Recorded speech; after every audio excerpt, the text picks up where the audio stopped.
Windboat is not a permanent solution. Hear me out. Here's the situation. Windows 10 is dead or dying, depending on how you look at it.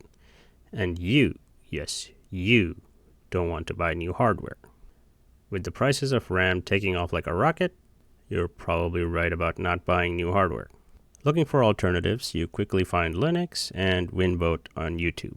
You see a few big YouTubers glazing Windboat as the hot new project that is going to solve all your Windows software needs on Linux.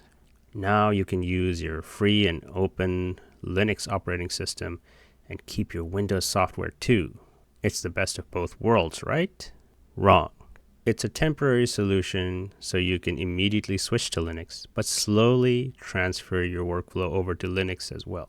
That's the point of all these middleman layers software solutions. Windboat is another middleman software in a lineup of other middleman pieces of software like Proton, Wine, WeKD3D, Bottles, etc. There's no shade on any of these projects. These are genuinely impressive projects that use a lot of different tech to get things to work, but they will always need to play catch up. That's the main problem here. Windboat will work as long as Microsoft allows it to work. As long as Microsoft provides the container image that Windboat uses. Maybe one day Microsoft decides every version of Windows needs an online account, so Windboat can no longer have automatic installs. There are a lot of ways that Microsoft can sabotage Windboat. Wine has to play catch up with all the development that is happening on Windows. Because this is open source, people are free to spend their time wherever they want, so Wine developers spend it reverse engineering Windows APIs, and that's fine. But for that reason, it will never be stable enough for the average user.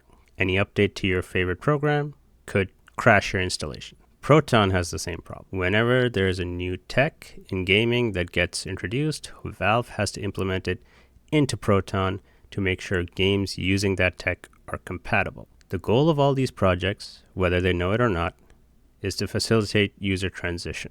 With this, there will be an increase in user base in Linux, which will get the attention of the devs. But I think there will be an even bigger impact if you, who is considering Linux right now, uses these projects in the short term and then ditches them completely in the long term. You'll have a more stable experience on Linux, and you'll be less reliant on major corporations. But that's just my opinion. Leave yours in the comments below the like and subscribe buttons, and I'll see you in the next one.